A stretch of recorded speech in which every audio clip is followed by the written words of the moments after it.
Welcome back to the Deep Dive.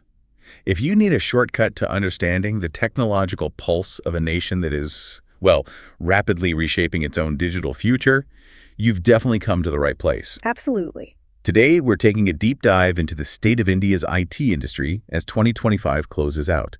But this really isn't the story you might be used to hearing, about outsourcing and basic services. Not at all. This is a story of deep technology, aggressive digital governance, and a massive, massive drive for what you could call digital sovereignty. Okay, so our mission today is to move beyond the headlines. Exactly. We need to extract the core strategic insights from, well, a whole range of sources, everything from Ministry of Electronics and IT reports to private market data on global capability centers and, of course, emerging cyber threats. And what we're tracking is a sort of dual transformation, right? It is. On one hand, there's this intense effort toward internal digital saturation, just making sure every single citizen is online. And on the other, there's a parallel push for high-tech global leadership. And this is all backed by some serious money. The Digital India program has been extended through 2025-26 with an outlay approaching, almost $2 billion. Yeah, that's right. There's a total outlay of about 14,900 crore rupees. And that really is the foundation for this entire national digital ecosystem. Okay, let's unpack this then. The single biggest strategic initiative has to be artificial intelligence. No question. The sheer scale of the investment here suggests this is about building a national digital brain, not just supporting a few local startups. Exactly. The focus is on making sure AI compute power isn't a bottleneck for anyone. The India AI mission, which was approved in early 2024, has one clear goal: democratize the AI innovation ecosystem. And they've committed serious capital, something like $240 million for this mission alone. Yes, 2,000 crore rupees specifically for this. So what does that actually translate into on the ground? It means building a massive public supercomputer dedicated entirely to AI research. We're talking about the Aerowatt Common Compute Platform. That's the one.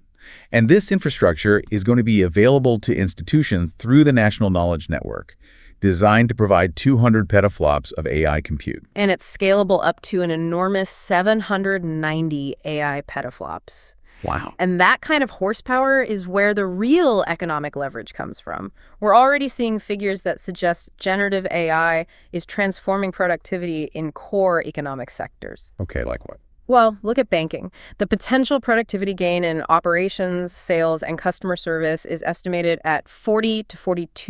40%, that is huge. It is. And in the insurance sector, the figures are even higher. They're expected to range between 45 and 48% improvement. So the government is pushing the compute platform because they see these productivity gains as just non-negotiable for national growth. Precisely. But AI isn't only about these big enterprise solutions. What's really fascinating to me is the focus on unique local needs. We see initiatives like Bashini building Indic language models.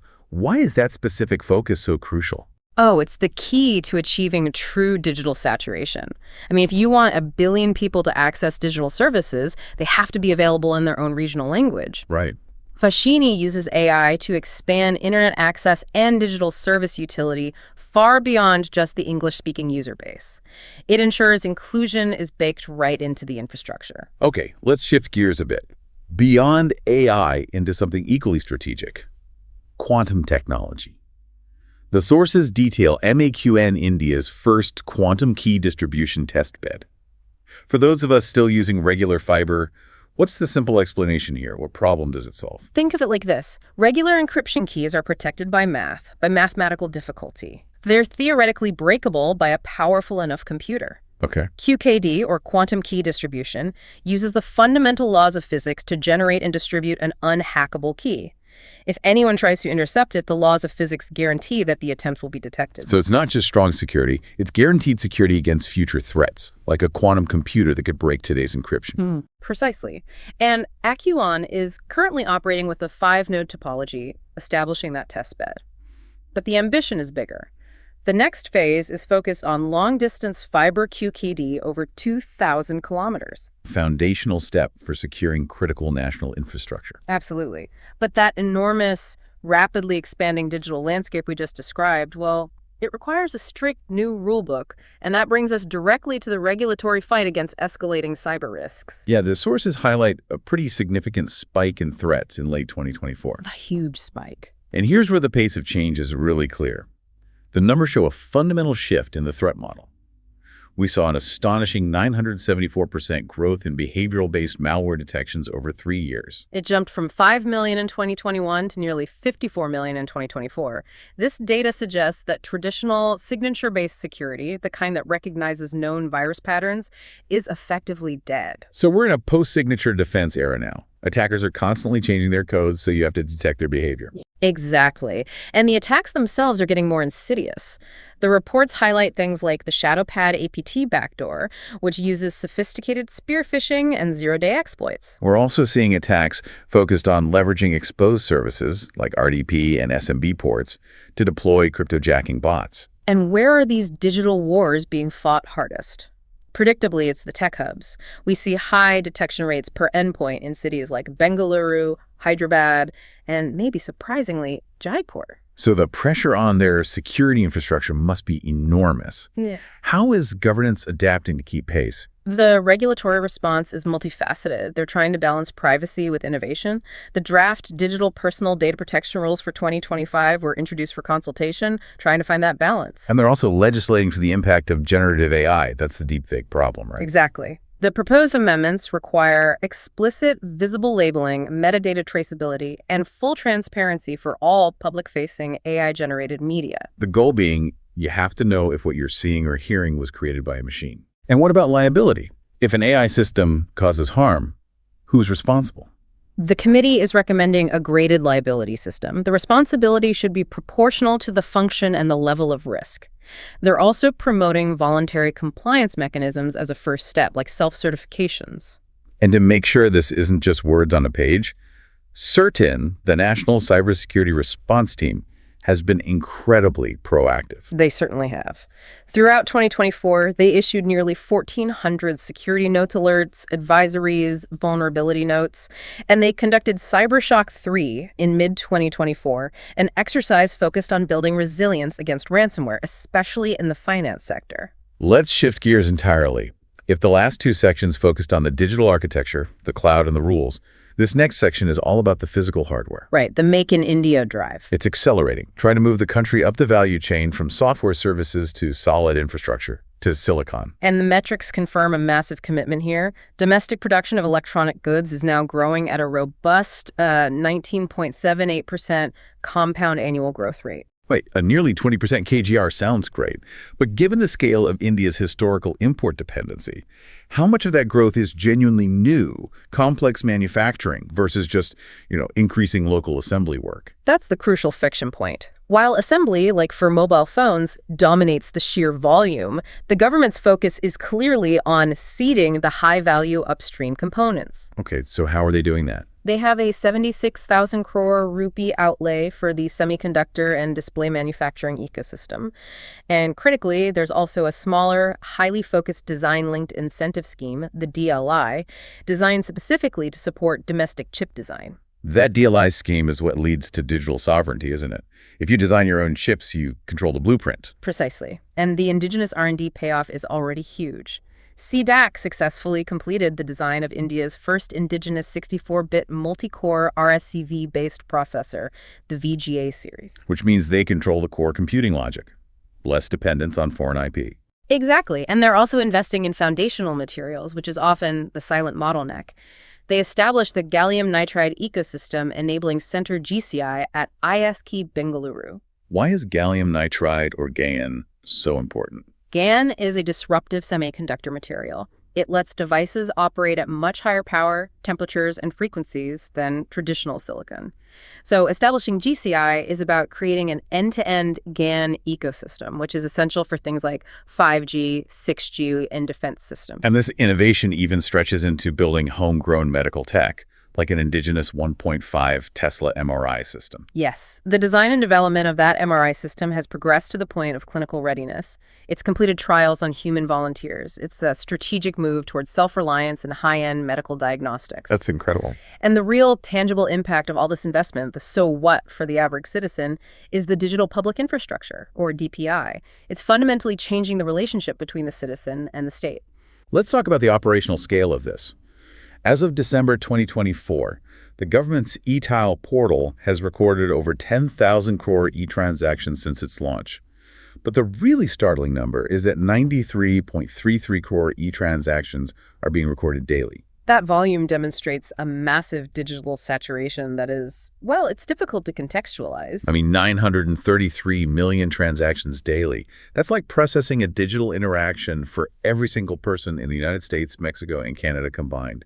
Every single day. That's the volume of data flowing through this infrastructure. And that volume enables reliable, nationwide welfare delivery and identity management. DigiLocker, for instance, serves as the sole national academic depository. Right. It gives citizens access to over 84 core certificates and mark sheets. And it's the backbone for the APARD initiative, the One Nation, One Student ID vision. It creates a seamlessly portable educational identity. And that push for portability is the greatest success story in welfare, I think. Yeah. The One Nation, One Ration Card scheme, ONORC. Yes. It allows subsidized food to be accessed anywhere in the country. It's now enabled in all 36 states and union territories, covering nearly 100% of the eligible population. That's a fundamental leap in inclusive governance. And the focus on citizen ease of access is highly innovative as well. For pensioners, the Jeevan Praman system streamlines submitting life certificates. They launched a face authentication app in late 2021. So no more need to find specific biometric device. They can just use a smartphone camera. Exactly. It removes a huge logistical barrier for the elderly. And extending that to those outside the formal economy, the eShram portal for unorganized workers has already issued over 30 crore eShram cards. And this all ties back to the AI investments we talked about earlier. Biashini is already enabling critical public services. Yes, it's proving its utility in real time. We're seeing its AI translation services providing speech-to-speech translation for doctors and patients in the eSanjeevani teleconsultation service. It's integrated directly into the machinery of governance. Okay, let's shift to the corporate landscape. The sources confirm the narrative around Global Capability Centers, or GCCs, has fundamentally changed throughout 2025.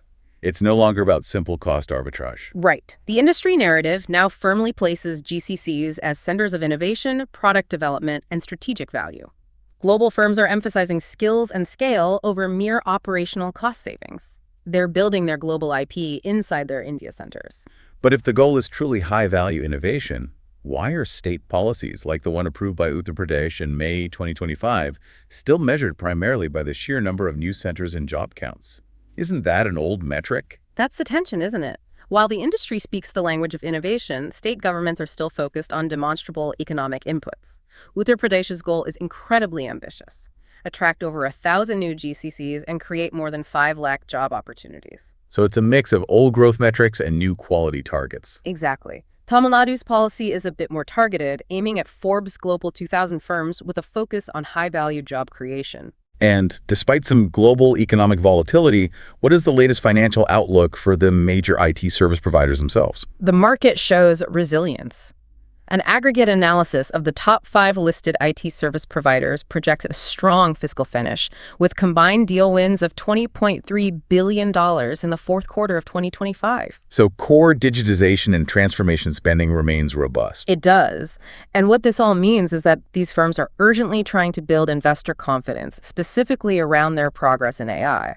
AI is now firmly seen as the new tech frontier, driving reinvention across service portfolios. So the firms that can credibly integrate Gen AI into client workflows will capture that next wave of spending. That's the race. Okay. So if we connect this all back to the bigger picture, India's IT update for late 2025 is a story of powerful simultaneous investment. On one hand, you have massive infrastructure scaling DPI, achieving near total saturation in schemes like ONORC. And on the other, you have high-risk, high-reward R&D investment in foundational tech, indigenous processors building massive AI compute power, a gallium nitride ecosystem. The common thread is a drive for resilience and digital sovereignty. the pace of progress is really difficult to grasp. But the AI governance framework points to a huge, looming challenge that all nations are facing: And what's that? the need for continuous foresight and regulation. The committee examining AI governance explicitly noted the rapid progress of highly autonomous AI agent systems demonstrating self-directed action and multi-agent collaboration. And this raises an important question for you, the listener. When we see this rapid technological progress, like the successful 6G line-of-sight communication link demonstration at the India Mobile Congress 2024, how quickly can the regulatory landscape adapt before technology leaves policy completely in the dust? Thank you for joining us for this deep dive into how a nation manages hyperspeed innovation. That's definitely something to mull over.